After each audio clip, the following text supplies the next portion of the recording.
Hi guys, today we're talking about products that I have hit pan on, and I have 8 of them. And you guys know as makeup lovers that it feels really good to see the bottom of a product. So here's an example of one that I will talk about today. And when you can see that, it's like the light at the end of the tunnel. And it may sound crazy because when you buy something, you get sad if you run out of it. But when you accumulate a lot of products over time, it does feel good to know that you actually are using up your products and you're not just collecting and hoarding. My hope is that by doing this video and sharing these products with you guys, that it will encourage me and maybe even encourage some of you to use up these products, and I will hopefully have at least some of these in an Empties video before the end of the year. I'll start off with the product that I used as an example, and this is the Smashbox Bronze Lights Sunkissed Matte Bronzer. And this used to be my go-to bronzer when I first got into makeup. And I actually went through one of these already, and then this is my second one. Hit pan on it pretty quickly as well.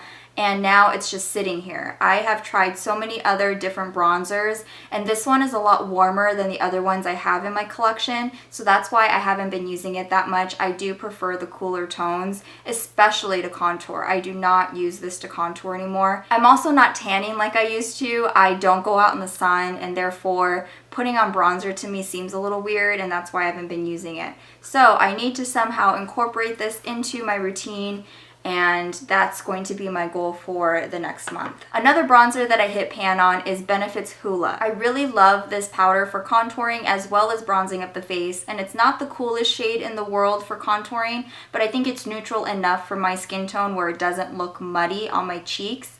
But the next powder I'm going to show you has been taking over for my contouring, and that's why I have not been using Benefit Hoola as much, but I still really love this powder and I do recommend it. This next powder is the one that I'm over the moon in love with. I would recommend to anybody when it comes to sculpting the face, contouring the face, and I have done a video that is dedicated to this powder. And it is Kevyn Aucoin's Sculpting Powder in the shade Medium. The pan on this is real, but it's not really a surprise because I use it almost every day. But yes, this is the pan right here. I'm all about this pan. I'm like really scraping the edges at this point, like putting my brush all along the edges. And by the end of this year, I'm pretty sure this is gonna be done. And there's also not a lot of product in here. It looks like an eyeshadow. It's so tiny and it's expensive. So you would think that I wouldn't like that, but I still recommend it because it's so freaking good. In my collection, this is the coolest shade and the most natural shade without it turning gray on your face. Even when you think that the NYX blush in Taupe is the coolest shade, I have swatched them side by side, and I also have a video dedicated to this, and I swatched them side by side, and Taupe still looks way warmer than this. This is like the most natural shadow that you can cast on your face, and I highly, highly, highly recommend it. And although it's expensive, I'm definitely going to repurchase this when I run out of it. I have one blush to mention, and this is NARS Angelika. The pan on this, however, has not changed in a really long time, so I'm guilty of neglecting this because blush is my favorite type of makeup. I have been trying so many other blushes, and this has been getting pushed off to the side. Also, this does have specks of silver glitter, so if you do not like glitter in any of your products, do not get NARS Angelika. But if you love cool tone Barbie pinks, then this is a really nice long-lasting blush. I have not used this for a long time, probably because of the silver glitter, but I used to be all about this blush at some point in my life. I'd say like 2 years ago. I was all about this blush. And the glitter is not packed in there. There's not a ton of it. There's just a little bit of glitter throughout the product, so it doesn't really stick to your skin.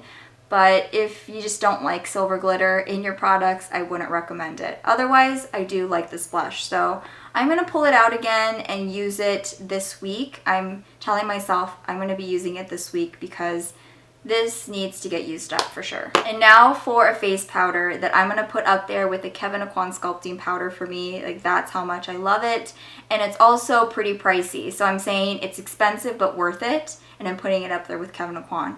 This is the Hourglass Ambient Lighting Powder in the shade Diffused Light.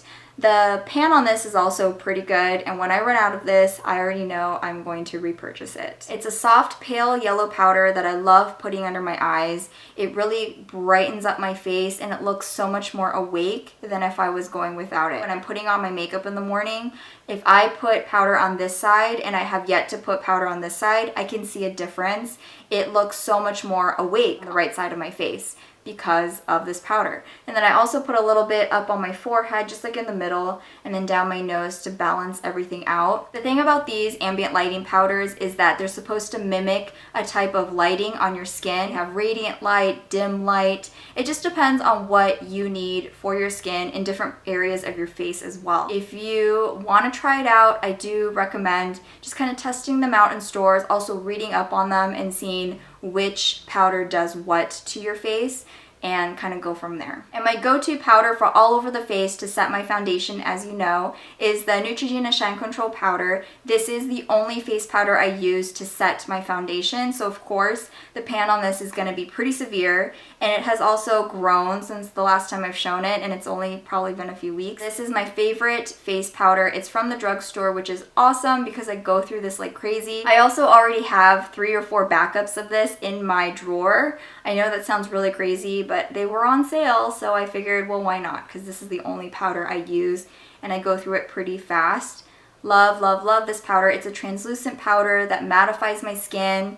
Love it, no complaints. And I also break out pretty easily. I have very sensitive skin, but this does not break me out. I have 2 eyeshadow palettes that I have at Pan on, the Lorac Pro and the Morphe Brushes palette that I customized at their store. And I'm going to talk about this first because this is my favorite of all time. And when someone wants to know my recommendation for a really nice neutral palette to start off their collection, this is the one I would suggest. I've hit pan on 3 of the eyeshadows. The first one is Cream, which makes sense because this is the kind of eyeshadow I would use all over the lid to set my concealer whenever I'm starting off my eyeshadow look. And down here is the shade called Pewter, and this is the type of color I use on my eyes like 75% of the time. It's very similar to what I'm wearing on my eyes today, but this is a drugstore alternative. And you'll notice in my Morphe palette that I have a very similar shade that has also hit pan. And over here is one of my favorite matte black eyeshadows ever. It is such a pigmented, intense black. Whenever I show this on my Instagram and you can see the pan on it, some of you guys are like, how did you hit pan on that? That is so intense. And I'm just like, girl, I love matte black eyeshadow, and more intense, the better. I tend to use a pencil brush and I will smudge it along my lash line and then kind of wing it out a little bit at the end to smoke out my look, and it's so good to have a matte black eyeshadow that intense. I need to get it in a single form if that's possible. And this other palette is from Morphe, and I put these together. I got the single eyeshadows and then I created my own palette. And I love this palette so much. I hit pan on the same exact type of shades, guys. Matte black, a nice off-white, and then the color that's really similar to Pewter. So now you guys know what my go-to eyeshadows are. So this one right here is number 28. Down here is number 03. And then this is number 70. So those are the 8 products that I have hit pan on. Let me know in a comment if you have tried any of these products, or if you would like to try any of them, or if you have hit pan on something. I would love to know what it is in a comment. Thank you guys so much for watching. I hope you have a great rest of your day, and I will see you all again really soon. Bye!